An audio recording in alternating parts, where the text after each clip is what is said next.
बच्चों, कैसे हैं आप? आप सुबह सब नाश्ता तो करते ही होंगे।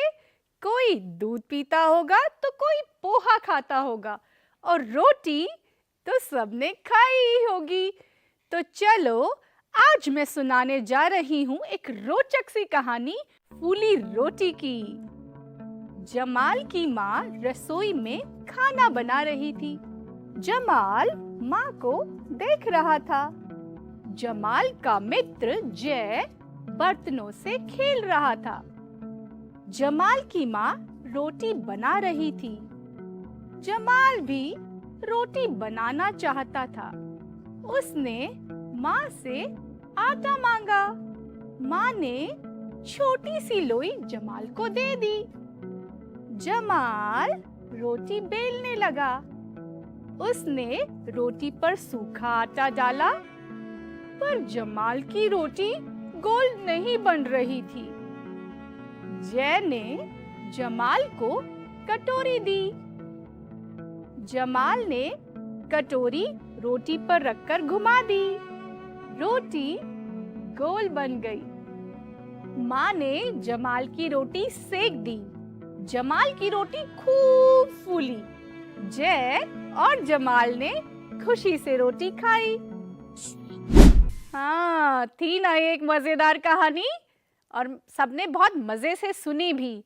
तो चलो इसके बारे में कुछ बातें करते हैं। जमाल ने आटे की लोई मांगने के बाद क्या-क्या किया? याद है ना आपको? जमाल ने रोटी बेली, रोटी पर सूखा आटा लगाया और कटोरी रखकर रोटी को गोल बनाया। जमाल ने तो अपनी रोटी गोल बना ली, लेकिन कभी आपको अपनी रोटी गोल बनानी होगी तो आप कैसे बनाएंगे? सोचे जरा और फिर बताइएगा जरूर। अब रोटी की इतनी बातें कर रहे हैं तो मुझे फूली फूली एक और बहुत स्वादिष्ट सी चीज याद आ रही है। आपको भी याद आ रही है ना? जी हाँ, हम बात कर रहे हैं फूली फूली पूरी की। तो जैसी मजेदार कहानी आज मैंने सुनाई है फूली हुई रोटी की, वैसी ही कोई मजेदार सी कहानी आप सोच के रखना फूली हुई पूरी की, और फिर अपने दोस्तों को सुनाना। मुझे भी सुनाओगे ना तो मुझे बड़ा अच्छा लगेगा।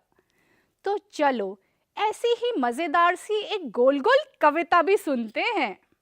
शुरू करें। रोटी अगर गोल ना बने और बन जाए कहीं का नक्शा, नक्शे को फिर कैसे तपाऊं, नक्शे को फिर कैसे पकाऊं, तो फिर इसका क्या करूं?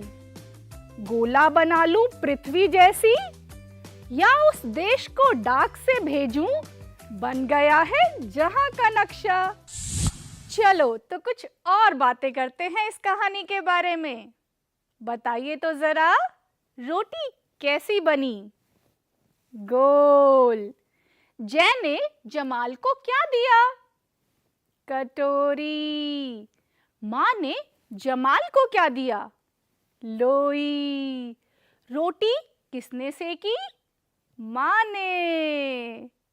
अब चलो थोड़ा सा शब्दों पे भी ध्यान देते हैं।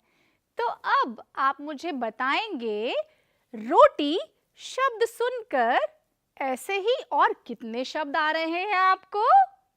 रोटी, छोटी, मोटी, थे ना ये शब्द रोटी से मिलते जुलते? इसी तरह दूसरा शब्द है हमारा फूली। फूली से मिलता हुआ शब्द, सोचो जरा। फूली, मूली और जूली। जी हाँ, ये हैं मिलते जुलते शब्द। अब हमने एक जैसे शब्द तो बना लिए, चलो अब इन शब्दों को वाक्य में बनाते हैं। तो पहला शब्द हमने क्या बनाया था, याद है ना? रोटी का छोटी। तो छोटी से एक वाक्य बनाया जाए। मेरी एक छोटी बहन है। तो चलो अब मैं आपके लिए कुछ और भी अच्छा मजेदार लेकर आई हूँ। तो करते हैं मिले जुले शब्दों का अभ्यास। अब मैं आपको जो शब्द बताऊंगी आपको ध्यान से सुनना है और देखना है कौन से ऐसे शब्द हैं जो एक जैसी ध्वनि से शुरू हो रहे हैं। जैसे पहली लाइन, जय, जमाल, जीत, ये सारे शब्द किससे शुरू हो रहे हैं? ज शब्द से। लेकिन पहली लाइन में एक और शब्द है, बुलबुल। तो क्या हम इसको लेंगे? नहीं लेंगे, क्योंकि ये बिल्कुल भी ज शब्द से शुरू नहीं हो रहा है। अब हम दूसरी लाइन की तरफ चलते हैं। दूसरी लाइन में शब्द आप देखिए और सुनिए ध्वनि को ध्यान से। शरबत, शीला, वीर, शेर। तो इसमें हम किस पे गोला नहीं लगाएंगे? बिल्कुल सही, हम वीर पे गोला नहीं लगाएंगे, क्योंकि वीर श से शुरू नहीं हो रहा है। हम सारा ध्यान किस पर लगा रहे हैं? जो शब्द एक जैसी ध्वनि से शुरू हो रहे हैं। प्यारे बच्चों, अभी हमने देखा था एक जैसी ध्वनि वाले शब्दों को। अब कुछ अलग करते हैं। अब हम ध्यान देंगे ऐसी ध्वनि पर जो अलग हैं और अंत में आ रही हैं शब्द के। जैसे मैं आपको बताती हूँ। पहली लाइन देखेंगे हम, ध्यान से सुनेंगे। रोटी, छोटी, चोटी, और आखिर में एक शब्द है गोल। तो इन सब में अलग ध्वनि किसकी है? बिल्कुल सही पहचाना, गोल। क्योंकि बाकी तीन शब्दों में आखिर में ध्वनि आ रही है ई की, लेकिन गोल में ध्वनि आ रही है ल की। प्यारे बच्चों, आपको याद तो होगा ही ना, इस कहानी में हम किस किस से मिले थे? जय और जमाल से। जरा ध्यान दीजिए, जय और जमाल किस अक्षर से शुरू हो रहे हैं? ज से। तो आइए कुछ ऐसे ही नामों के बारे में जानते हैं जो ज अक्षर से शुरू होते हैं। तो याद आए कुछ नाम? जया, विजय, अजय, ये कुछ ऐसे नाम हैं जिनमें ज अक्षर आ रहा है। अरे अच्छा तो लग रहा है ना आपको ध्वनियों के साथ खेलने में? अब कुछ मजेदार सा करते हैं, ध्वनियों को जल्दी जल्दी बोलते हैं, फिर देखते हैं कैसा लगता है, कुछ झटपट सा। तो मेरे साथ बोलेंगे ना सब?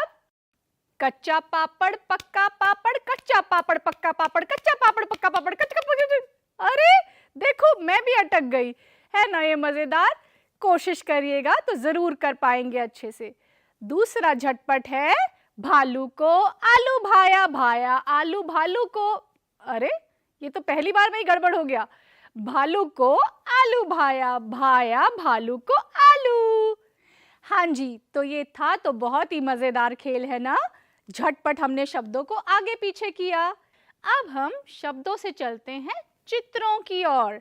अब आप देखेंगे कुछ चित्र और उनमें हम पहचानने की कोशिश करेंगे झ, ख, ड और ऊ।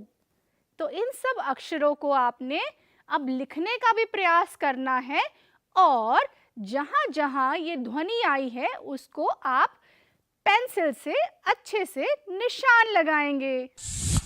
बच्चों, अभी तक तो हम चित्रों में अक्षरों को ढूंढ रहे थे, लेकिन अब थोड़ा सा और मजेदार हो रहा है। अब आपको अक्षरों में से ही अक्षर को ढूंढना है। तो पहला अक्षर जो अब ढूंढेंगे हम वो है प। तो पहली लाइन में दिखाई दे रहा है प कहीं? जी हाँ, प ये रहा। और दूसरी लाइन में प। अरे इतने सारे खेल खेल कर मैं तो गई हूँ थक और मुझे बहुत भूख भी लगी है। आज मेरा कुछ बहुत चटपटा सा खाने का मन हो रहा है, तो मैं सोच रही हूँ आज मैं अपने लिए मुरमुरे बनाऊं।